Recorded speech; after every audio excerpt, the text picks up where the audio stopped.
Bonjour tout le monde, ici Imperium Gallicum et bienvenue sur cette nouvelle vidéo où nous allons voir un scénario dans lequel Mars est colonisé par l'homme, puis fait une guerre d'indépendance contre la Terre.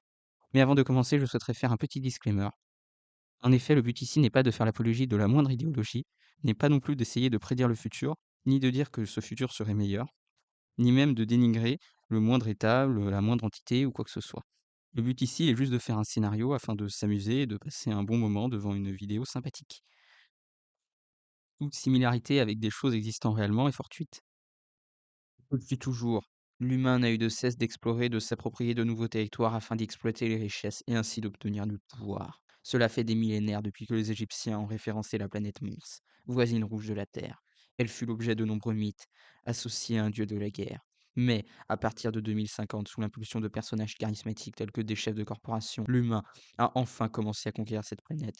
Le rêve devint réalité, et l'inaccessible devient accessible, grâce à des conquérants, des pionniers, et la vision du premier homme réjouit l'humanité. Mais en 2100, de nombreuses colonies furent installées depuis des années et le grand projet de terrassement commença grâce à l'utilisation de bactéries terraformatrices ainsi qu'à la fonte des glaciers martiens.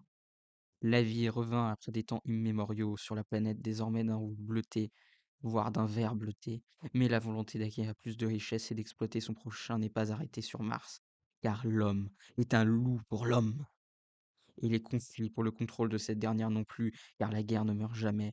Je vais ainsi vous raconter l'histoire d'une guerre pour le pouvoir, la richesse et la liberté, car en réalité il ne s'agissait que d'un plan machiavélique orchestré par les corporations et les États terriens afin d'accroître leur influence et leur richesse. Les richesses de Mars, autant minières qu'agricoles, furent toutes prises afin d'être envoyées sur Terre, et rien ne fut laissé aux colons et aux habitants. Le Haut Conseil martien, une organisation associée aux Nations Unies, est ainsi proclamé en 2070 et a pour principal objectif de prévenir toute révolte indépendantiste en réaffirmant le statut inférieur de Mars et en permettant une collaboration supranationale des entités terriennes. Mais décembre de la Troisième Guerre mondiale apparurent des conflits sur Mars avec les premières frontières qui commençaient à se former. Tout commença lorsqu'en 2060, profitant de l'implosion du pouvoir central néo-soviétique, les colonies établies par l'Union néo-soviétique au niveau du pôle Nord sont envahies par une compagnie de mercenaires détenue à 70% par Arasaka. Et ce, pour tirer parti des conflits ayant éclaté entre divers généraux s'étant proclamés président de l'Union. C'est à ce moment-là que les premières revendications antiterriennes apparurent réellement sur Mars. Mais un statu quo fut malgré tout non retrouvé. En 2040, l'homme pose le pied sur Mars et dès 2045 crée une base orbitale internationale d'où sont lancés des microbes visant à recréer l'atmosphère terrienne. Presque 10 ans plus tard, sous des dômes, sont désormais présentes des colonies américaines, russes, chinoises et françaises ainsi qu'européennes. En 2051, la Musk City est construite sur Mars avec plus de 10 000 habitants, une grande première. Une série de bases sont créées par cette méga-corporation dans la région d'Éden, d'Arabia et d'Aeria. Et en 2070, l'Empire Tesla lance une grande offensive contre les colonies sino-impériales avec l'accord des États-Unis, profitant de la rivalité qui existe entre ces deux pays et utilisant comme prétexte la menace grandissante de la Chine en Asie. Mais de nombreuses petites colonies commencent également à émerger. Si bien qu'en 2080, suite à une offensive chinoise en Asie avec l'invasion de l'Indonésie et du nord de l'Inde, l'économie mondiale s'effondre. Mais cette année-là, le niveau de l'eau final est atteint et deux grands océans couvrent désormais Mars, même si de nombreuses digues ont été élevées notamment dans le pôle Nord afin de permettre des installations humaines dans ces territoires. En 2080, les colonies fédérales américaines subissent des troubles dus à la crise économique. Des troupes dans la fédération néo-soviétique provoquent une rébellion à Nova Novgorod avec le chef des forces soviétiques sur l'est de Mars se proclamant président, créant une guerre avec les forces loyalistes. Les rebelles sont repoussés mais arrivent à stopper l'avancée loyaliste et fondent la République martienne de Novgorod, utilisant comme principale tactique des vagues humaines. En 2081, la destruction des installations spatiales d'Arasaka en orbite suite à un bombardement provoque un échange de tirs nucléaires contrôlés ainsi qu'un effondrement de l'export martien, forçant la fin du système d'exclusif colonial avec les colonies nippones, allemandes et italiennes, c'est-à-dire l'indépendance économique de ces territoires, comme cela a été le cas avec l'Amérique dans notre réalité.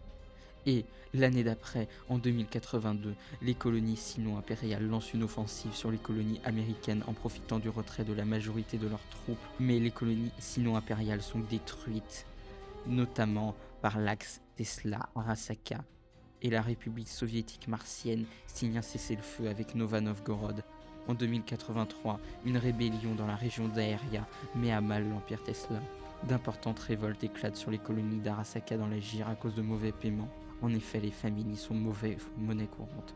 On peut citer la grande révolte de Hub 1 et Hub 2 qui aboutissent à la formation de l'Union des communes socialistes martiennes. On peut noter que l'Union néo-soviétique nie toute implication dans cette révolte. Un bombardement orbital en soutien aux forces au sol permet de mater la rébellion. Mais les rebelles fuient sur les îles du pôle Sud pour des cités-États autonomes pour l'instant désunis et qui fleurissent depuis les années 2070. 2084, la fédéralisation de la France provoque l'autonomie de facto des colonies françaises sur Mars.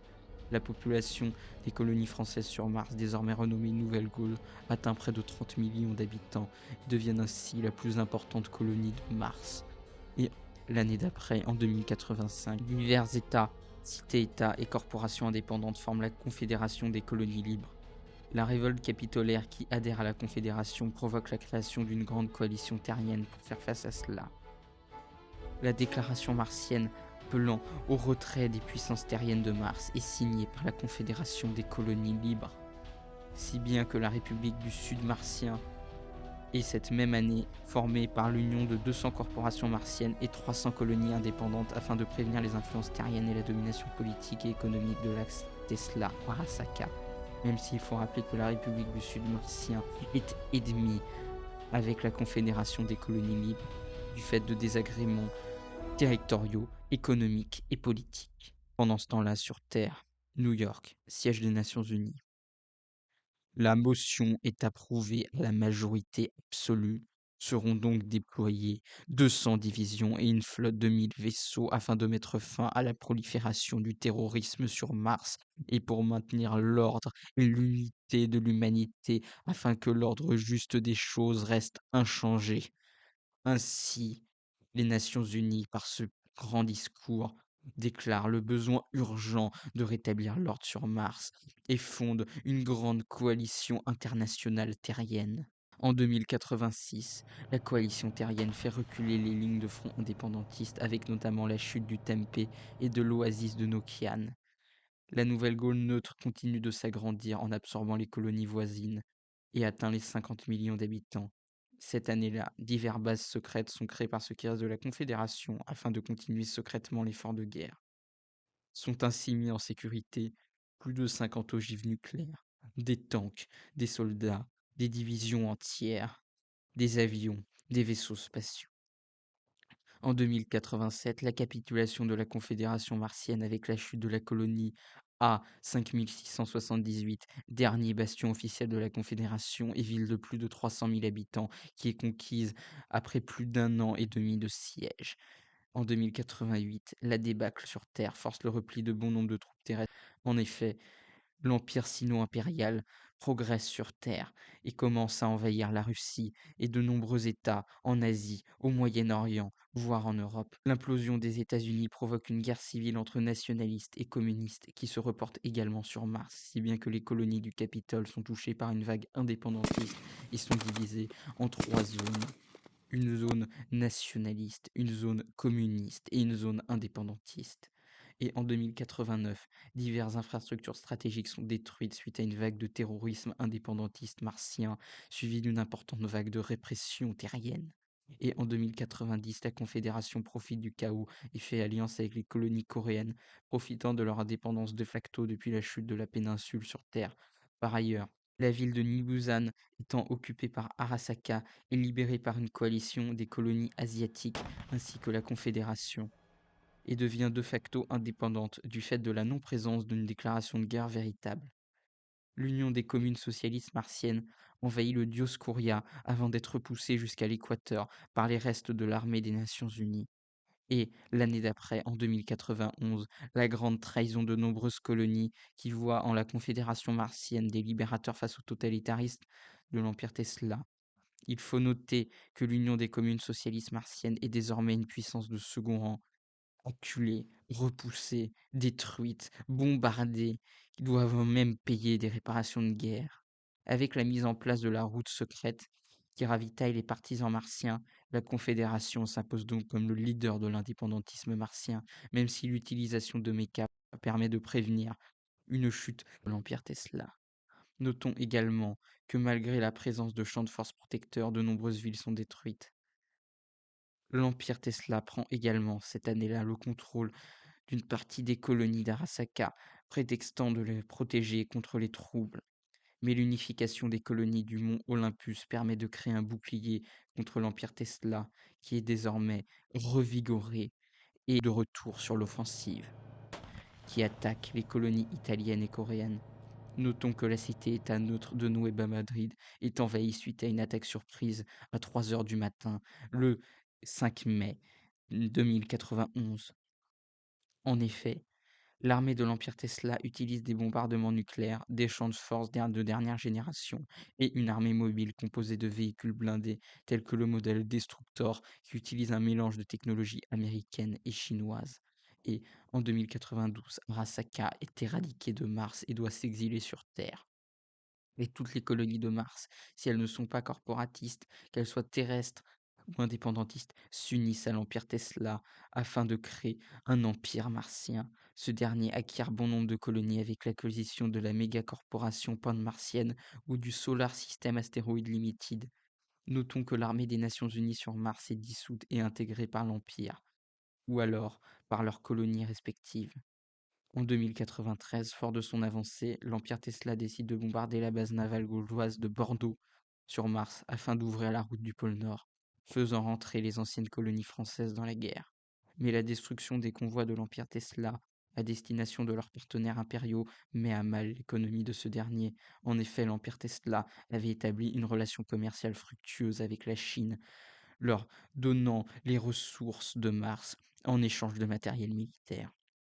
L'Empire Tesla proclame donc l'Empire de Mars, unissant les colonies terriennes dans l'exploitation de cette planète et intègre de nombreuses colonies terrestres avec l'accord des Nations Unies, garantissant aux pays les possédant un très bon rendement sur leur investissement et leur part qu'ils possèdent désormais dans la corporation. Les colonies de Mars encore loyales à la Terre sont donc intégrées au sein de cette organisation supranationale martienne. En 2094, la flotte de l'Empire martien est détruite suite à une contre-offensive du Capitole et de la Nouvelle-Gaule qui met à mal l'Empire et voit un renversement de la situation. L'Empire martien commence à blâmer les natifs de Mars qui ont refusé les implants cybernétiques ainsi que les martiens natifs des colonies conquises qui sont vus comme inférieurs car n'ayant ni foulé le sol de la Terre originelle ni celui du très saint et sacré Empire martien. Ces derniers sont donc envoyés dans des camps de vacances et de la joie au pôle sud afin de participer à l'effort de guerre de l'Empire. En 2095, la flotte interstellaire de la Nouvelle-Gaule, aidée par les flottes de la Confédération française, de l'Antarctique et de la Confédération martienne ainsi que de la République sud-martienne, détruisent les restes de la flotte impériale en orbite, bombardent en continu les possessions impériales martiennes. L'Empire martien commence à manquer de main-d'œuvre et de soldats. Sur le sol de Mars a également lieu la destruction de la 3e, de la 4e et de la 5e armée impériale martienne suite à l'encerclement du mont Olympus, voyant la libération de la majorité des colonies capitolaires. En 2096, l'Empire martien s'effondre avec une révolte populaire dans les camps, les usines. Dans le même temps, la ligne de défense impériale est mise en place afin de protéger la capitale impériale et la région alentour. Mais cette dernière est percée en fin d'année. L'Empire martien est à bout, sa flotte interstellaire est détruite, il ne peut plus commercer avec la Terre pour exporter ses productions et ne peut donc plus importer de matériel militaire de l'Empire chinois. Par ailleurs, il ne peut plus opérer dans la ceinture d'astéroïdes afin de lancer des opérations de minage, afin d'alimenter en ressources son complexe militaro-industriel. En plus, sa population est fatiguée de plus de 3 ans de famine intensive et des pertes sur le front qui ont eu raison de plus de 40% de la population de l'Empire martien, sans compter la multiplication des cellules partisanes indépendantistes martiennes qui ont provoqué l'implosion de l'Empire en 2095. Pour couronner le tout, l'Empire était en retard sur le plan technologique, notamment au niveau militaire à partir de l'année 2094 par rapport à la Nouvelle-Gaule ou même au Capitole. qui avait en plus de cela une capacité de production supérieure. Ainsi, cette alliance martienne a eu raison d'eux. Dès 2097, après le jugement des crimes impériaux martiens, les dernières colonies de Mars encore terriennes reçoivent leur indépendance. En effet, les indépendantistes sont ici très puissants et peuvent imposer leurs conditions aux vaincus. Mais ne voulant voir une nouvelle guerre mondiale frapper Mars, la Nouvelle-Gaule décida de prendre son destin en main et d'unifier Mars en lançant une croisade afin de répandre la démocratie. Certains pays rejoignirent pacifiquement cette nouvelle, d'autres durent être libérés avec le support de la flotte française et les armées de la Fédération d'Antarctique, mais tous rejoignirent l'Union gauloise, qui ne finit sa pacification de Mars qu'en 2098 avec l'aide de Mecha. Ces derniers étaient déjà utilisés durant la Grande Guerre martienne mais n'étaient présents qu'en petit nombre du fait de leur grande consommation de carburant, de leur coût relativement élevé et du fait qu'ils tombaient régulièrement en panne, ainsi que de la difficulté de générer des champs de force assez puissants pour les protéger efficacement contre les bombardements. Mais l'Union gauloise, grâce à ses technologies, réussit à surmonter tous ces défis. La reconstruction prit du temps, mais grâce au commerce interstellaire et à ses grandes exploitations agricoles, Mars put prospérer et même intervenir sur Terre pour maintenir la paix, voire en général dans l'espace colonisé de l'humanité, notamment en accordant des pré-bails à l'Antarctique et à la France face à l'avancée des troupes sinon impériales sur Terre, mais aussi en intervenant sur Pluton afin de permettre la création de la Fédération de Kléper. Mais, de Proxima du Centaure arriva sur Mars d'étranges rumeurs. Des vaisseaux inconnus, avec des blasons inconnus, auraient attaqué des avant-postes miniers. Ils seraient nombreux, très nombreux. Les derniers messages de certains vaisseaux seraient des suppliques, des cris d'horreur. Ils disaient que le jugement dernier ou le Ragnarok arrivait. Puis, un message vient, dans tout l'espace humain. Inutile de résister.